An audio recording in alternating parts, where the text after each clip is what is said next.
안녕하십니까. YBC 뉴스입니다.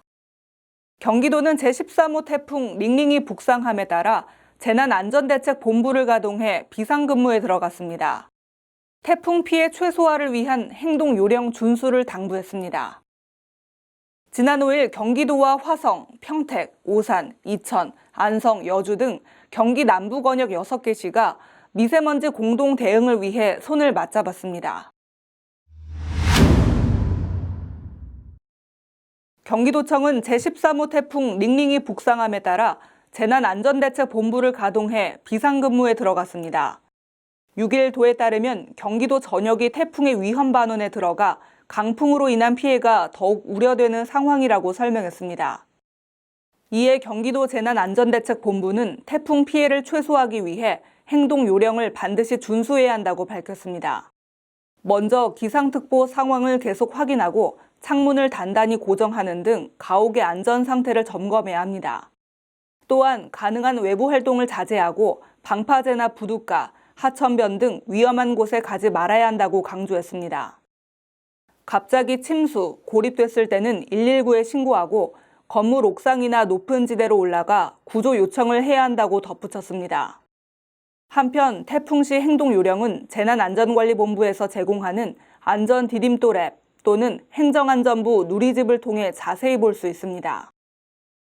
경기도와 화성, 평택, 오산, 이천, 안성, 여주 등 경기 남부 권역 6개 시가 미세먼지 공동 대응을 위해 손을 맞잡았습니다. 5일 경기도청에서 경기 남부권 미세먼지 공동 대응을 위한 협약서에 6개 시가 공동 서명하고 미세먼지 저감을 위해 상호 협력해 나가기로 했습니다. 이재명 경기도지사는 미세먼지 문제를 두고 공동 대응의 필요성을 강조했습니다.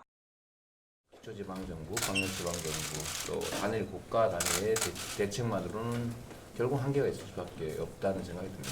그래서 공동의 원인조사, 공동의 대응이 꼭 필요하다라는 생각을 하고 있습니다. 협약에 따라 도와 남부 권역 6개 시는 중앙정부에 대한 미세먼지 저감 해결 현안과 대책 요청 등을 공동으로 수행하게 됩니다. 특히 우리 이제 평택이나 안성, 평택항부터 시작해서 충청도까지 여기에는 집단적으로 국가시설이 에너지시설이 몰려 있습니다. 여기서 뿜어내는 그 미세먼지가 워낙 심각하고, 근데 이런 것들이 아까 우리 시계실 잠깐 얘기했습니다. 안성이나 여주나 이런 시설이 없는 곳까지도 영향을 크게 미치고 있어서. 도는 미세먼지 문제를 온갖 영역의 작은 문제들이 많이 중첩되어 있는 문제로 규정하고 오는 10월 충남도와 협약 체결 계획도 밝혔습니다. 더 나아가서 충청도의 당진이 거점으로 하는 에너지 시설에 근본적인 원인이 있기 때문에 그러한 부분을 충청도와 함께 경기도지사님께서 힘을 모아주시면 더 우리가 국가의 이런 문제들을 목소리를 내는데 힘을 받을 수 있지 않겠나라는 생각을 해봤고요.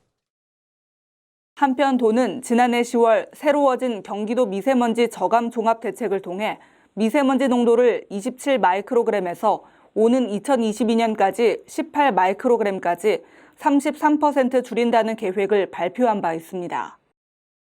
이처럼 도와 6개 시가 경기 남부권 미세먼지 공동 대응 체계를 구축함에 따라 미세먼지 발생 원인을 보다 정확하고 면밀하게 파악할 수 있을 것으로 보입니다. 특히 남부권 미세먼지에 막대한 영향을 미치는 충남 화력발전소 문제 등 광역적인 해결이 필요한 문제에 대해서도 보다 효율적으로 대응할 수 있을 것으로 전망됩니다. 지금까지 YBC 뉴스 김은수였습니다. 시청해주신 여러분 고맙습니다.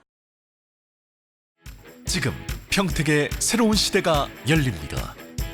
문화로 하나 되며 평화로 하나 되며 대한민국에서 가장 빠르게 도약하는 도시 평택. 혁신적인 일자리와 자연 속 휴식이 공존하는 도시. 행복한 도시. 건강한 도시. 평택이 희망찬 미래를 열어갑니다.